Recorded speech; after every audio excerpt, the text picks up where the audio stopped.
Shalom. Shalom. Puji nama Tuhan, sore hari ini kita boleh lagi mengalami anugerah lawatan daripada Tuhan sehingga kita boleh beribadah bersama-sama. Bapak Ibu, di dalam minggu ini kita akan merenungkan atau sama-sama kita mau belajar tentang menang dari rasa bersalah. Ya, saya kira hanya ada dua tipe manusia yang tidak pernah merasa bersalah. Ya, satu orang yang lupa diri, dan yang satu mungkin yang terganggu masalah jiwanya. Karena apa? Karena pasti kita pernah punya masalah dan akhirnya menimbulkan rasa bersalah. Baik, mari kita membaca dulu bagian yang menjadi nats untuk membimbing kita memasuki topik ini. Yang pertama dari Roma pasal 8 ayat 1 dan 2. Mari kita baca bersama-sama. 2, 3. Demikian sekarang tidak ada penghukuman bagi mereka yang ada di dalam Kristus Yesus. Roh yang memberi hidup telah memerdekakan kamu dalam Kristus dari hukum dosa dan hukum maut. Ya, puji Tuhan, tidak ada penghukuman bagi mereka yang ada di dalam Kristus Yesus. Ini kata firman Tuhan, ya, bukan tafsiran, tapi kata firman Tuhan. Yang kedua, kita lihat 1 Yohanes 1 ayat 9. Mari kita baca bersama. 2, 3. Jika kita mengaku dosa kita, maka Dia adalah setia dan adil, sehingga Dia akan mengampuni segala dosa kita dan menyucikan kita dari segala kejahatan. Ya, puji nama Tuhan. Bapak Ibu dan semua saudara, jaminan-jaminan daripada kebenaran firman Allah memberikan kepada kita kepastian. Di dalam Tuhan Yesus ada jalan keluar untuk segala permasalahan yang membuat kita merasa bersalah. Nah, mari kita mulai. Apa yang dimaksud dengan rasa bersalah? Ya, setiap kita mempunyai pendapat masing-masing karena kita pernah merasa bersalah. Tapi para ahli psikolog, para ahli ilmu jiwa paling tidak menyampaikan beberapa pendapat atau definisi tentang rasa bersalah. Ada yang katakan begini, yaitu keadaan emosi negatif yang timbul ketika tingkah laku individu berselisih, ya, jadi tidak sama, ya, tidak sependapat atau tidak sesuai dengan standar tingkah laku yang semestinya. Jadi ini tidak sesuai standar. Yang mestinya standarnya begini, tapi yang dilakukan begini, maka muncul rasa bersalah. Orang tua sudah kirim uang tiap bulan, ya, sudah juga biayai, tetapi ditunggu-tunggu 4 tahun nggak wisuda. Pulang-pulang bukan bawa ijazah, malah bawa apa? Bawa istri. Wah, akhirnya muncul rasa bersalah. Tapi ya, orang Manado bilang nasi so jadi bubur, ya, terpaksa campur dengan milu, ya. Sambiki, ya, yang mengerti ya puji Tuhan, yang tidak mengerti lebih puji Tuhan, ya. Akhirnya jadi bubur Manado, ya. Jadi itu kondisinya, ya. Ini adalah di bawah atau tidak sesuai standar. Itu rasa bersalah. Nah, yang kedua ada yang mengatakan begini, rasa bersalah adalah sebuah perasaan yang tidak merasa bahagia, tidak merasa ada damai, dan tidak tentram. Perasaan buruk, salah, tidak berharga, merasa gagal, merasa malu, dan kalah karena sesuatu perbuatan yang telah dilakukan. Dengan kata lain, rasa bersalah itu adalah keadaan tidak ada damai, tidak ada sejahtera, tidak ada ketenangan. Siapa yang pernah merasa tidak ada damai, tidak ada sejahtera, tidak ada ketenangan, kemungkinan besar sedang berada dalam keadaan merasa bersalah. Ya, seperti itu. Nah, dan memang keadaan jiwa sangat erat dengan tubuh kita, fisik kita. Ya, sebaliknya tubuh juga erat dengan kondisi fisik. Rasa bersalah itu ada di jiwa, tapi ada kalanya muncul dalam fisik kita. Ya, ada orang rasa bersalah, maka ketika diungkit situasi keadaan itu, dia selalu nadanya tinggi bicara. Untuk apa? Untuk mendiamkan atau untuk membuat orang tidak lagi membicarakan itu. Jadi selalu dia terpancing, nadanya jadi tinggi, ya. Tidak ada apa-apa, tiba-tiba nadanya jadi tinggi. Itu sebabnya ada orang yang sakit mah, ya. Padahal sebenarnya dia nggak sakit mah, tapi karena rasa bersalah dia pikir-pikir terus, akhirnya pikiran itu menggerogoti akan tubuhnya. Keadaan jiwa mempengaruhi tubuhnya, fisiknya. Ada orang jadi hipertensi karena dia pikir-pikir itu, akhirnya susah tidur, maka naiklah tekanan darahnya, ya, susah dia. Ada orang bahkan jadi depresi karena rasa bersalah, bahkan sakit kepala dan sebagainya. Jadi orang yang hidup dalam keadaan rasa bersalah, dia punya biaya hidup lebih tinggi dari orang normal. Jadi saudara, kalau mau hidup hemat, tinggalkan rasa bersalah. Amin. Nah, ada satu ayat bagus sekali, Amsal 28 ayat 1a, untuk menjelaskan orang yang hidup dengan rasa bersalah. Kita baca bersama. Orang fasik lari walaupun tidak ada yang mengejar. Jelas ya, orang fasik lari walaupun tidak ada yang mengejarnya. Ya, kalau dalam lingkungan kota wisata bawa sepeda motor nggak pakai helm, nggak punya SIM, ya nggak apa-apa, ya kan? Karena di sini tidak ada polisi yang akan peluit ya untuk menghentikan. Tapi coba di luar, apa yang terjadi? Pas kita lewat, kita sudah lihat ada polisi di sana, tidak pakai helm, tidak punya SIM, sen kiri belok kanan, wah, gugup, melarikan diri, nggak ada yang kejar. Pak polisinya malah senyum-senyum, ya. Tapi orang fasik lari walaupun tidak ada yang mengejar. Setiap orang yang punya kesalahan pasti dia punya rasa bersalah dalam hatinya, ya. Maka rasa bersalah itu sesungguhnya adalah keadaan yang cukup baik. Saya katakan sesungguhnya ada baiknya rasa bersalah untuk membuat orang tahu apa yang harus dia buat yang benar. Orang yang melakukan kesalahan dan merasa bersalah itu baik.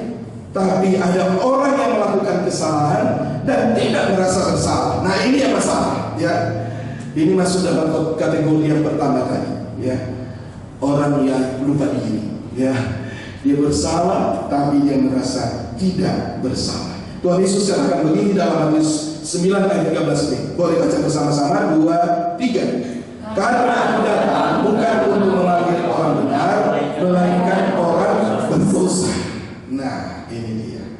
Kita berpikir, Tuhan Yesus ini, dia datang ke dalam dunia, dia pilih. Mana orang yang berdosa, itu yang dia panggil.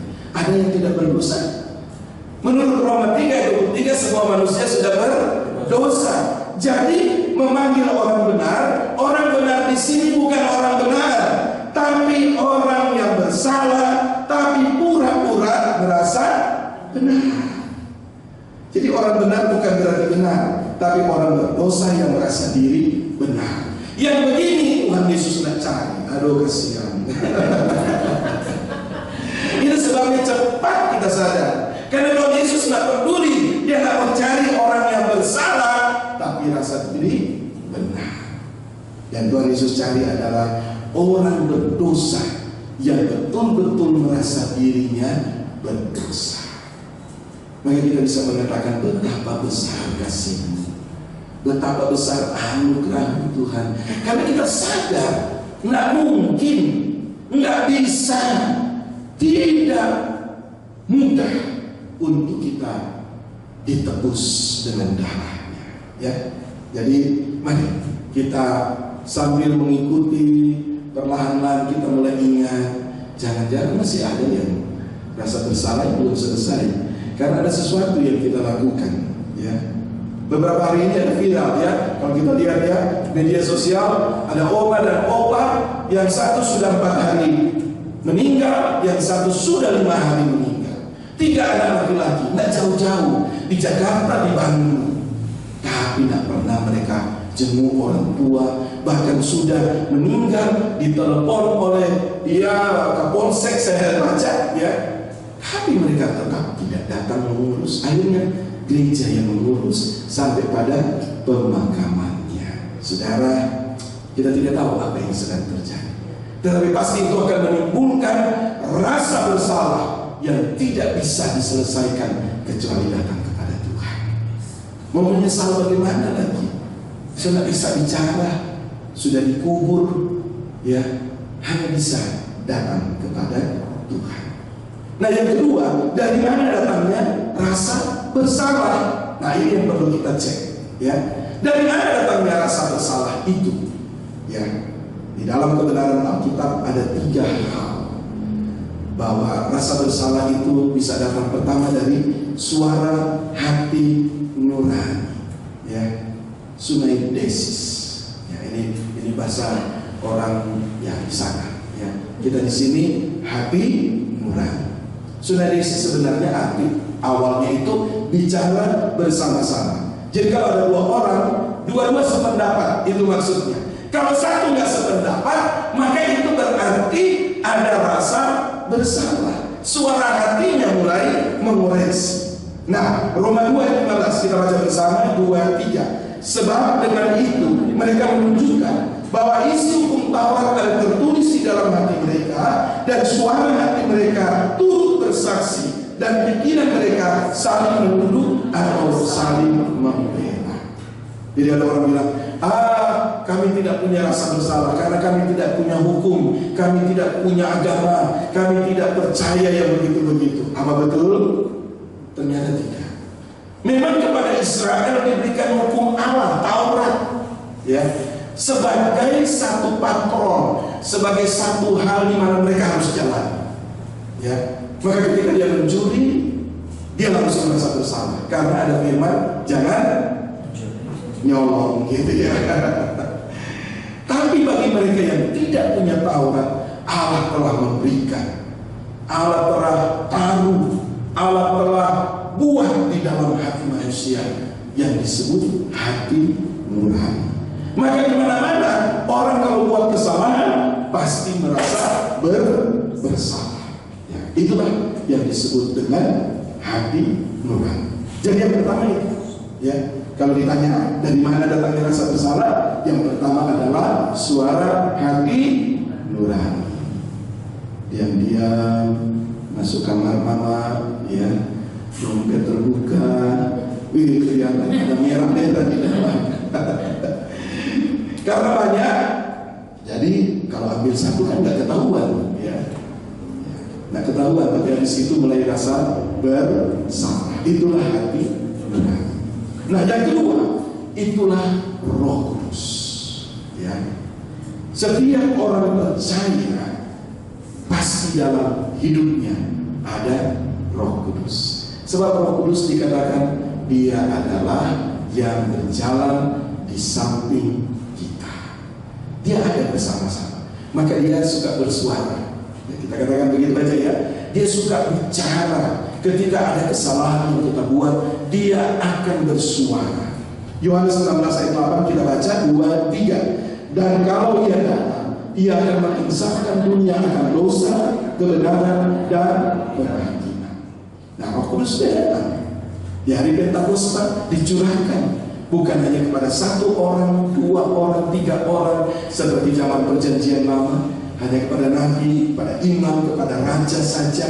Tapi sekarang Roh Kudus diberikan kepada semua orang yang dengan sadar menyadari dirinya orang berdosa, tidak ada jalan keluar kecuali menerima Yesus sebagai Tuhan dan Juru Selamat. Maka saat itu Roh Kudus Allah hadir dalam hidupnya.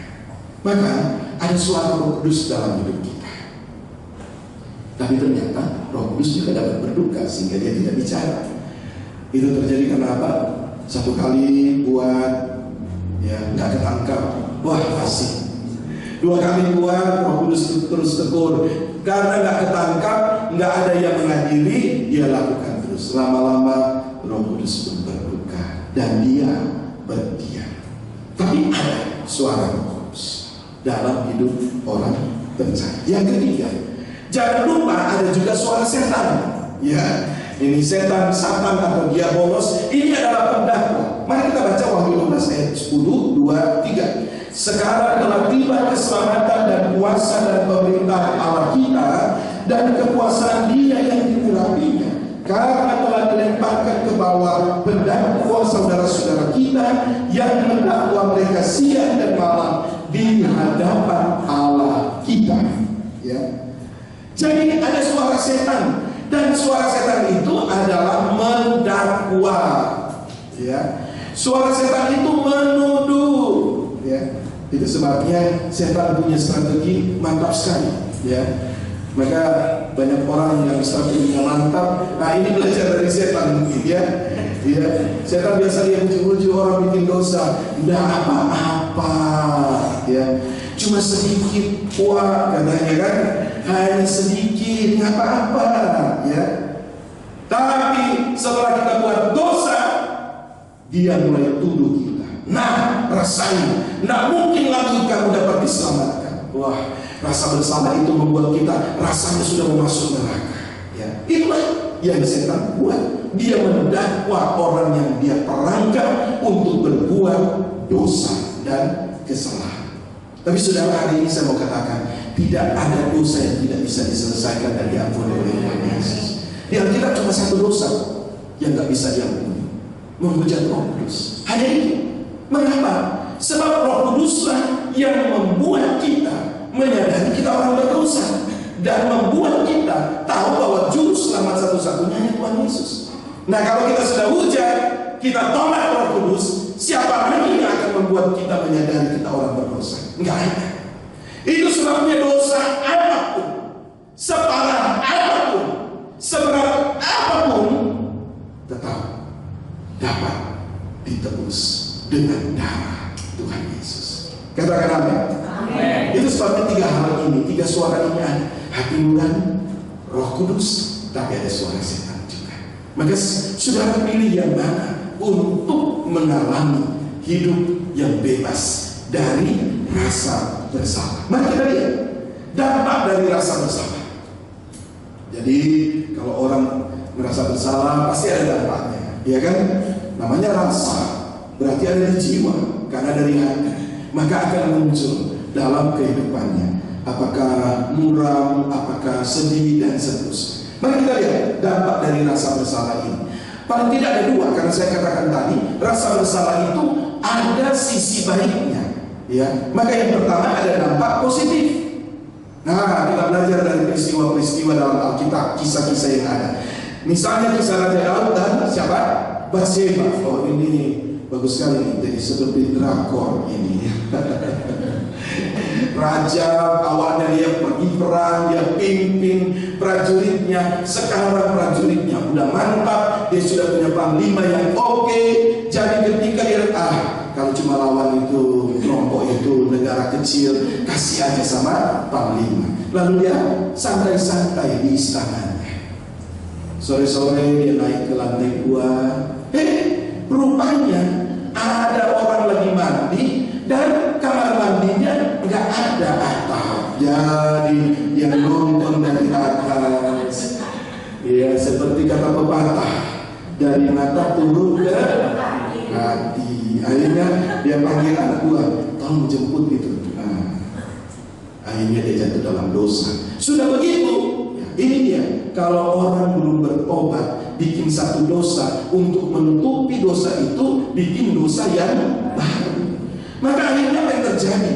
Dia suruh, ya, suami daripada wanita ini pergi lagi dalam perang. Kan dia panggil, habis itu dia suruh pergi, tapi dengan surat yang harus sampaikan kepada panglima. Panglima baca, waduh, ini raja itu, cilaka ini raja. Dia sengaja. Jadi Uria ditaruhlah di pusat peperangan yang paling berbahaya. Orang Manado bilang depelasti. Ya, akhirnya mati Uria. Ya, berzina, membunuh. Sudah semestinya Daud juga dihukum mati. Tapi apa yang terjadi? Mari kita lihat Mazmur 32 ayat 3-5. Begini, selama aku berdiam diri, tulang-tulangku menjadi lesu karena aku mengeluh sepanjang hari. Sebab siang malam tanganmu menekan aku dengan berat, sumsumku menjadi kering seperti oleh teriknya musim panas. Ya. Jadi sesudah dia lakukan itu, buat dosa, dia masih akhirnya menyadari ada rasa bersalah melalui hati nurani karena seorang prajurit dia korbankan, tapi juga sebagai raja dia diurapi dan Roh Kudus ada pada dirinya. Roh Kudus itu menegur dia. Maka sebelum dia ditegur oleh Nabi Nathan, Daud sebenarnya sudah mengalami perasaan bersalah menurut Mazmur 32. Tulang-tulangku menjadi lesu. Wah, saya belum pernah rasa tulang lesu. Yang saya rasa badan-badan lesu. Tapi kalau langsung spesifik tulang, ini berarti dalam sekali, gitu ya. Apalagi dia katakan sumsum menjadi kering. Waduh, minum air es 1 galon pun nggak bisa bikin jadi ya, tetap rasanya kering. Maka ini adalah perasaan bersalah yang sangat dalam. Nah, ini dampak positif, ya. Orang yang bersalah dan merasa bersalah dapat ditolong oleh Tuhan. Amin. Dapat ditolong oleh Tuhan. Dampak positif kita lihat peristiwa yang kedua, perjanjian baru ini tentang anak yang hilang. Ya, ini anak durhaka ini. Ya, bapaknya masih sehat, masih kuat, datang dia pagi-pagi. Ya, bapak tua. Ya, anak cuma 2 laki-laki, sudah bagi aja, saya mau merantau. Terpaksa bapaknya bagi warisan bagi 2. Ya, dia mau pergi ke kota, dia mau jadi terkenal, tapi pakai modal bapaknya. Padahal bapaknya bukan modal dari siapa-siapa. Ya. Jadi pergi dia. Dia pikir semua orang itu seperti yang tidak paham. Dia sampai di kota dan dia bertemu banyak orang dengan filosofi yang kita kenal juga saat ini. Ada uang, abang sayang, ya. Tidak ada uang, abang dipendam, ya. Jadi persahabatan, pertemanan, besti itu bergantung kepada anak pedoino. Nah, gitu. Kalau sudah habis uang, jangankan sahabat, keluarga aja dia bilang enggak kenal. Siapa dia? Aduh, enggak kenal saya. Tapi coba kamu punya uang, banyak uang, orang dari jauh pun langsung pos, ya kan? Seperti ini. Kasihan sekali. Akhirnya habis uangnya, apa yang terjadi? Dia akhirnya baca iklan, dicari, ya, yang mau jadi pembantu untuk memberi makan babi. Waduh, dia pikir, oke lah, saya kerja di situ. Siapa tahu, ya, 10 ekor babi, 1 dia kasih Pak kita. Rasa bersalah yang positif, kita menemukan bagaimana mereka terbebas dari rasa bersalah itu karena ada pengakuan dosa secara jujur di hadapan Tuhan. Daud, dia mengakui dosa-dosanya. Dia katakan, ya, aku mengaku di hadapan Tuhan. Dosaku kuberitahukan kepadamu dan pelanggaranku tidaklah ku sembunyikan. Ada bungsu dia mengaku. Dia katakan aku telah berdosa kepada surga dan kepada Bapa. Dia mengaku. Petrus dia menyesali dirinya dan dia jujur akui dirinya di hadapan Tuhan. Tuhan, Engkau tahu segala sesuatu. Dia terbuka di hadapan Tuhan. Tapi Yudas bagaimana? Yudas dia tidak pernah datang mengaku kepada Tuhan. Dia mengaku dia orang berdosa. Dia mengaku bahwa dia bersalah. Tetapi dia mengaku kepada siapa? Iman kepada manusia. Karena apa? Dia pikir, Tuhan, jangan dulu Engkau terlibat. Aku dapat menyelesaikan masalah diriku sendiri. Nah, inilah perbedaan. Mengapa dia akhirnya menemui kebinasaan? Karena ketika dia bersalah sekalipun, dia tetap mengandalkan dirinya sendiri. Sementara 3 contoh yang lain, ya, rasa bersalah yang positif, mereka datang menyerah kepada Tuhan. Itu sebabnya pengakuan dosa secara jujur di hadapan Tuhan itu kunci pertama kita terbebas dari rasa bersalah. Ya, maka ada kisah kakak dengan bebe. Ini kakak dia dapat cabang kayu pohon goyawas jambu, ya, seperti itu. Bagus, ya, agak segitiga gitu ya. Jadi dia bikin ketapel, coba. Awalnya kaleng, tapi kan itu benda mati, nggak bisa bergerak. Coba dulu lah. Dia lihat di belakang dapur bebe-bebe lagi makan, ya. Ini bebe-bebe peliharaan mereka. Ya coba kan bebe bergerak. Ambil batu dia, mek baik-baik, lalu dia lepas, kena kepala, pecah kepala bebe, mati. Dia pikir, aduh ini perkara besar. Ambil bebek, dia pergi ke semak-semak, dia kuburkan, dia pikir beres. Padahal adiknya dari jendela kamar lihat-lihat, satu bebek mati. Dia lihat adiknya. Besoknya pergi sekolah. Mamanya panggil, kakak, kamu sampai jam berapa? Oh ya, sampai siang. Nah ini uang jajan 5.000. Ada kamu, oh ya, 2.500, karena dia lebih cepat pulang. Sampai di sekolah, adiknya cuma bilang begini, kak, bebek. Langsung dia terpukul hatinya, terpaksa 5.000 melayang karena bebek. Hari pertama, anak bungsu senang sekali. Pulang, kakaknya ini, aduh dia sedih, lapar. Tapi masalahnya kata itu berbahaya sekali di rumah, ya. Tapi besok begitu juga, sampai di sekolah, kak, bebek, ya. Berhari-hari akhirnya dia pikir kalau begini, wah susah hidup. Akhirnya pulang sekolah di akhir minggu itu langsung dia pikir, lebih baik mengaku aja lah. Datang dia sama bapaknya, Pak mau bicara dulu. Ya kenapa? Itu Pak, sebenarnya kita waktu latihan pakai ketapel, ya satu bebek mati kena Pak, kita tembak dengan batu. Oh iya, kenapa? Loh, Bapak tidak marah? Enggak, Bapak sok tahu. Bapak juga lihat ngana waktu itu. Dia pikir, tuh kalau tahu Bapak sudah tahu, ngapain saya tembak ketakutan? Saya bapaknya cuma bilang begini, yang Bapak mau kamu mengaku, ya Pak, kita selesai. Jadi ya udah beres. Yang penting kamu sudah mengaku dan kamu salah.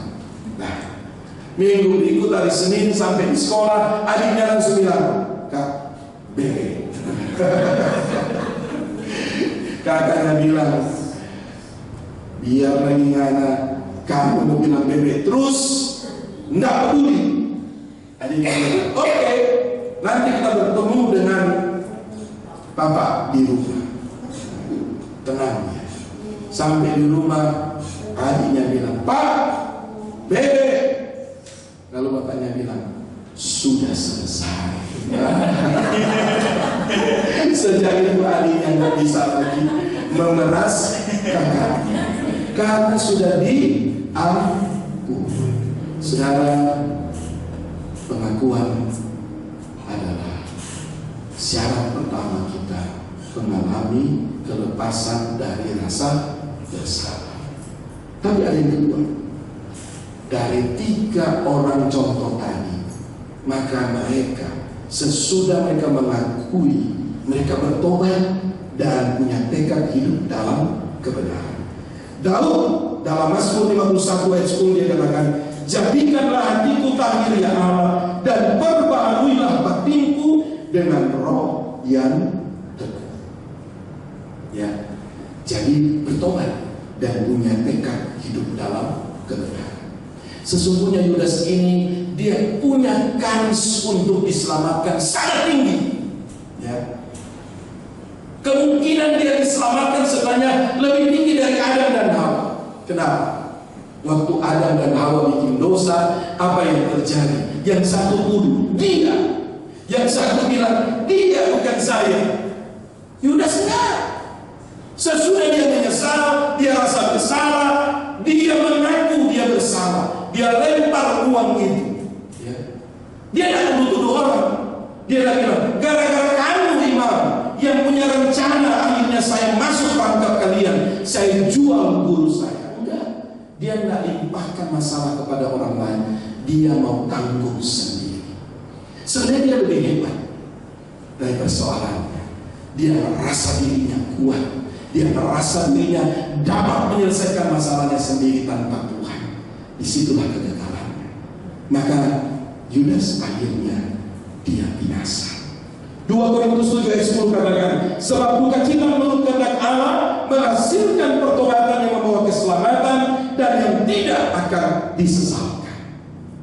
Daud, anak yang hilang, Petrus, duka cita, rasa bersalah mereka lahir daripada kehendak Allah, yaitu datang kepada Tuhan, merasa tidak mampu, merasa gagal, merasa tidak mungkin kecuali Tuhan bertindak. Tetapi yang terjadi kepada Yudas adalah bagian akhir ayat ini. Tetapi duka cita yang dari dunia ini menghasilkan apa? Kematian. Dunia merasa mampu, dunia merasa hebat, dunia merasa tidak butuh Tuhan, maka yang didapatkan adalah kematian. Bapak Ibu dan semua saudara, dua hal ini membawa orang yang bersalah terbebas dari kesalahan. Sore hari ini firman Tuhan begitu jelas bagi kita. Saya tidak tahu berapa banyak daripada kita yang terus hidup dengan bayang-bayang rasa bersalah. Mungkin masalah membuat kesalahan, ya, mungkin berdusta yang mengakibatkan banyak masalah-masalah, tapi tidak pernah diakui. Hari ini firman Allah jelas mau melepaskan kita daripada kondisi keadaan rasa bersalah itu. Ya, itu sebabnya datanglah kepada Tuhan. Ya, yang pertama, akuilah dosa itu, dan yang kedua, bertobat dan bertekad hidup dalam kebenaran. Sebagai hamba Tuhan, saya mendorong saudara untuk mengambil langkah sebagaimana Daud yang berdosa mengakui, sebagaimana anak yang hilang yang berdosa mengakui dan bertobat. Jika saudara hari ini dalam situasi dan keadaan seperti itu, dan saudara tidak tahu cara untuk keluar daripada masalah itu, kami Gereja Rasuli Indonesia di tempat ini di Kota Wisata, setiap hari Selasa sampai Sabtu jam 10 pagi sampai jam 12 dan jam 4 sore sampai jam 6 sore kami membuka ruang untuk dapat menolong saudara. Saudara boleh datang, saudara dapat menyampaikan pergumulan saudara. Kami memberikan jalan keluar sesuai firman Tuhan, meneguhkan saudara, mendoakan saudara, melepaskan saudara di dalam kuasa nama Tuhan Yesus. Itu sebabnya jika ada di antara saudara membutuhkan pelayanan-pelayanan seperti itu, kami banyak hamba-hamba Tuhan di tempat ini dapat menolong saudara. Atau mungkin saudara ingin dikunjungi, saudara juga dapat memberikan komentar. Kalau saudara ada di rumah dan saudara dapat menyebutkan alamat, kami dapat menolong saudara. Karena gereja kami hadir di tempat ini dengan satu tujuan, supaya semua manusia yang adalah gambar dan rupa Allah, imago Dei, dipulihkan kembali sehingga dapat menjadi serupa dan segambar dengan Allah untuk menjadi berkat bagi banyak orang. Tuhan Yesus memberkati saudara. Tidak ada kesalahan yang tidak dapat diselesaikan diampuni oleh Tuhan Yesus. Separah apapun perbuatan salahmu, Tuhan Yesus lebih besar daripada semua itu. Dia sanggup menyelesaikan, Dia sanggup memulihkan, Dia sanggup memperbaiki kehidupan kita. Puji nama Tuhan. Mari kita tundukkan kepala. Tuhan, terima kasih untuk kebenaran firman-Mu yang boleh kami sama-sama renungkan. Dan jikalau Tuhan Engkau mendapati kami oleh karena suara hati nurani kami, oleh karena suara Roh Kudus, ataupun suara setan yang mendakwa kami, yang membuat kami menyadari kami membutuhkan anugerah Allah supaya terlepas dari rasa bersalah ini, oh Tuhan, tolonglah. Terima kasih Tuhan. Baik jemaat yang ada bersama-sama ibadah di tempat ini, di ruangan ini, maupun juga yang mungkin mengikutinya melalui media sosial, Tuhan Engkau sungguh jamah dan tolong. Terima kasih Bapa di surga. Maka biarlah Engkau memberkati setiap kami dengan berkat yang daripada. Jikalau ada yang sakit oleh karena masalah-masalah ini, Tuhan Engkau tolong dia. Jikalau Tuhan ada yang hidup di dalam keadaan yang menderita karena masalah-masalah seperti itu, Tuhan Engkau tolonglah. Terima kasih. Maka Tuhan berkati semua jemaat-Mu sehingga mengalami kelepasan dan kelegaan dan hidup di dalam sukacita Tuhan. Terima kasih Tuhan Yesus. Terpujilah nama-Mu. Kami bersyukur untuk kebenaran firman yang memerdekakan kami di dalam nama Tuhan Yesus Kristus. Haleluya. Amin.